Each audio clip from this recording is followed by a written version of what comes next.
All right, let's dive deep into the world of Meta. And today we're talking AI, not just like, the algorithms behind your newsfeed, but like how AI is fundamentally reshaping the entire company. We're going straight to the source for this one, using Mark Zuckerberg's own words from Meta's Q3 earnings call. Yeah, it's always fascinating to get that unfiltered look at what's really driving their strategy. And it was pretty clear that Zuck is, well, he's pretty pumped about AI. It wasn't just a few mentions here and there. It was like AI was woven into every single topic he touched on. Right. And it really goes beyond just like, the typical talk of engagement and ad revenue. Totally. He was talking about AI boosting engagement, yeah, but also like creating completely new products. It's almost like he sees AI as like the foundation for everything they're building going forward. It was interesting, too, how he dropped that stat about Meta AI having over 500 million monthly active users. Like, whoa, that's bigger than some entire social network. Yeah, and that scale, that's huge for them when it comes to training their AI models. The more data you feed an AI, the better it gets. And Meta has a whole lot of data. Okay, so tons of data, check. But what are they actually doing with it? Let's talk about Llama. Llama. Their open source AI model that's been causing quite a stir. It reminds me a bit of their open compute project from a few years back. Oh, yeah, where they basically open source their data center designs. Exactly. Seemed kind of counterintuitive at the time, right?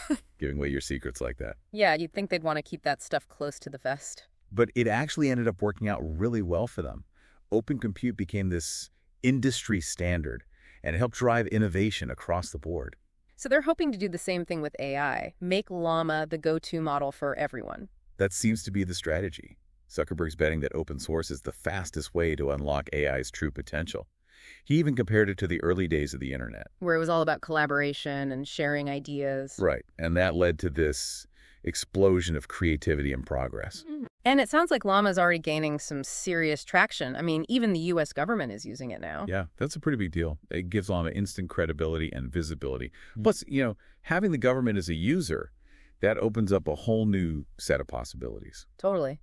And speaking of possibilities, Zuck also mentioned that Llama 4 is already in the works, and he made it sound like it's going to be on a scale unlike anything we've seen before. Yeah, training on a massive compute cluster, he said. Makes you wonder what they're cooking up over there. They're definitely not holding back when it comes to AI, that's for sure. Okay, so Llama, open source, massive compute clusters, it's all very impressive. But I'm also curious about what else they're planning to do with AI, like beyond these big headline-grabbing projects. Well, Zuckerberg did hint at a few other interesting applications. Yeah. One that stood out to me was his comment about AI potentially revolutionizing content creation.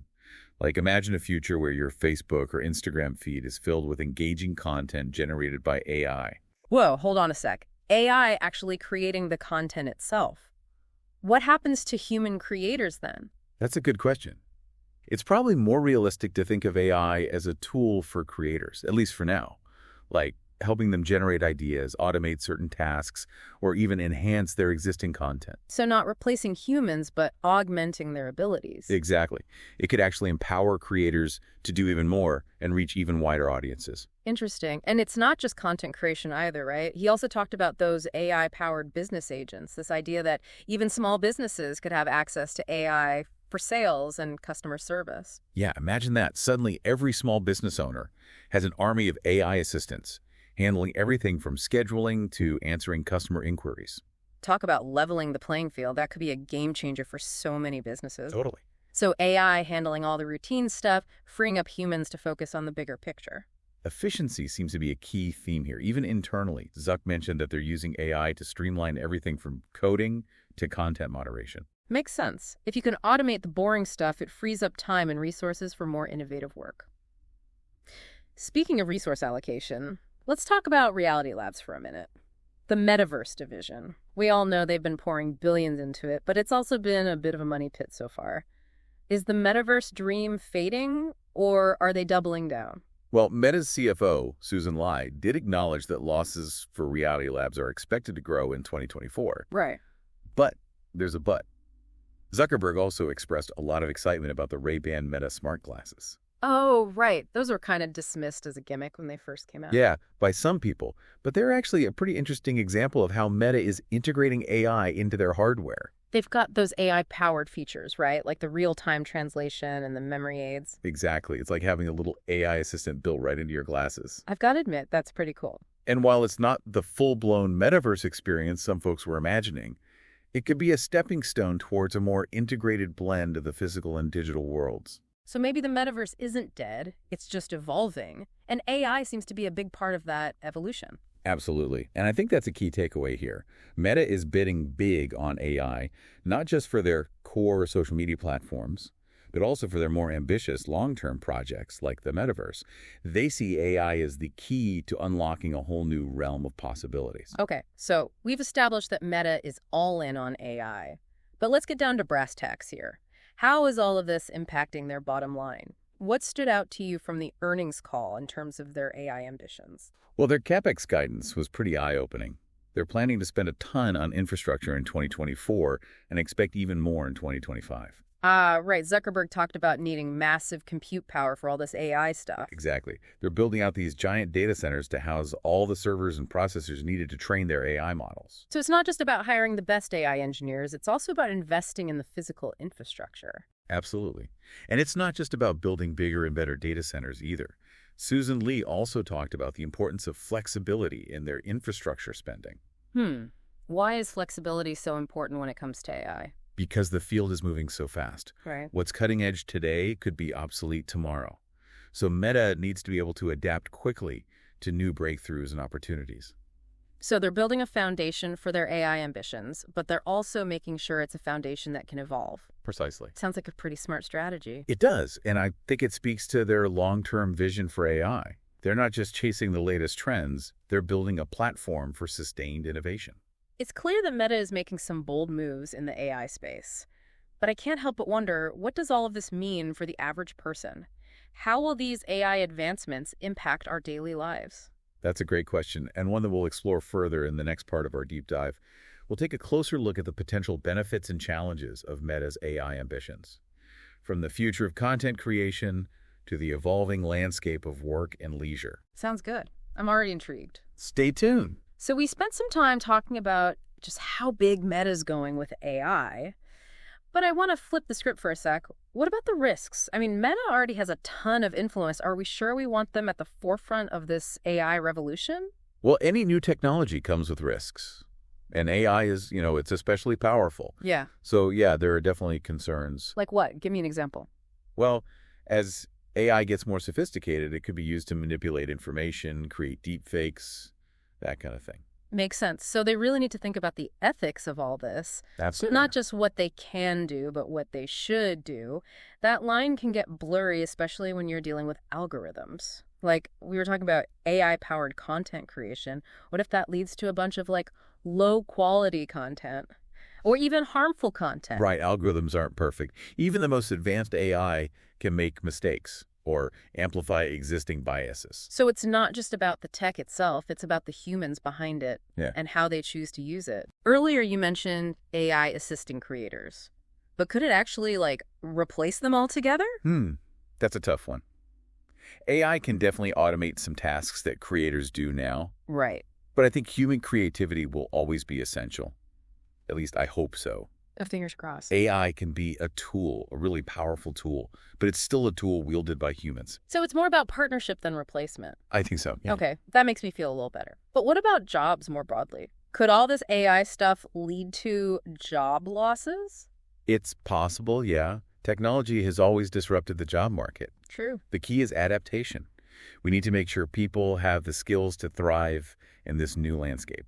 So instead of fearing AI, we should be focusing on preparing for it. Exactly. And that probably starts with education, right? Oh, absolutely. We need to be teaching people not just how to use technology, but also how to understand it, create it, shape it. So it's not just about being a consumer of technology, it's about being a creator, an innovator. Right. We need people who can think critically about AI, who are aware of the ethical implications. And who are ready to adapt and learn new things throughout their lives. Exactly. It all comes back to that idea of AI as a tool. It can be used for good or for bad. It's up to us to decide which path we take. Well said. Speaking of the future, what's your prediction for Meta? Where do you see the company in, say, 5 to 10 years? Well, they're definitely making bold moves with AI. But they're not the only ones. Right, Google, Microsoft, Amazon, they're all in the game too. It's a competitive landscape. So no guarantees for Meta? Not at all. They need to keep innovating, attracting top talent, navigating all the regulations around AI. Plus, there's the whole issue of public trust. Oh, yeah. People are definitely concerned about data privacy. And as AI gets more powerful, those concerns are only going to grow. So lots of challenges ahead. But also a ton of potential. They've definitely shown they can adapt. I mean, they started as a simple college social network. Right, and now they're a global tech giant. If anyone can figure out how to navigate this AI revolution, it's probably them. I'd say they have a pretty good shot. Let's zoom back in on the specifics of Meta's AI for a sec. Sure. What are some of the technologies they're developing that you find particularly interesting? Well, their work on AI assistants is pretty fascinating. Imagine having, like, a super smart personal assistant right in your pocket. I'm listening. They're getting really good at understanding natural language, answering questions, even generating different kinds of creative text formats, like poems, code, scripts, musical pieces, email, letters. Whoa, hold up. AI writing poems and music. Yeah, it's pretty wild. That's next level. It really blurs the lines between human and machine interaction. It's like AI is becoming more human. In a way, yeah. What else is on your radar? Their image and video recognition technology is also really impressive. They can analyze images and videos with incredible accuracy. So like identifying objects, faces, that kind of thing? Yeah, but also emotions. Wow. Think about the implications for content moderation. Oh, right. An AI that can not only flag inappropriate content, but also understand the nuances of human emotion. Exactly. That could be huge for making online platforms safer and more inclusive. It could also be used for more personalized advertising. Right, which is probably how they're going to make money from all this. It's all connected. But of course, there's also the potential for misuse. What if this technology gets used for things like surveillance or manipulation? That's why it's so important to have these conversations about responsible AI development. We need clear guidelines and safeguards. We need to make sure AI is used for good, not for harm. Absolutely. It feels like we're entering uncharted territory here. We are, in a lot of ways. It's both exciting and a little scary. I agree. But it's also a huge opportunity. If we do it right. Exactly. We need to embrace the possibilities while also being mindful of the risks. I think that's a good way to put it. So we've explored the good and the bad, the potential and the pitfalls. But I want to bring it back to one key takeaway. Okay, I'm listening. AI is not just a technology. It's a mirror.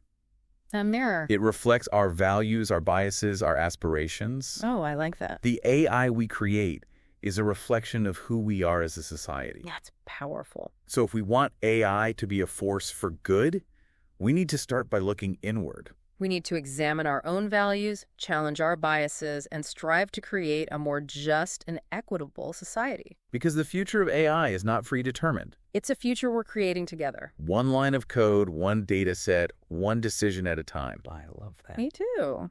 It's a lot to think about, right? AI is this, reflection of ourselves. It really is. We've covered so much ground in this deep dive. Yeah, from those really specific AI projects Meta's working on to, the big ethical questions. But as we wrap things up, what's the one thing you really want our listener to take away from all of this?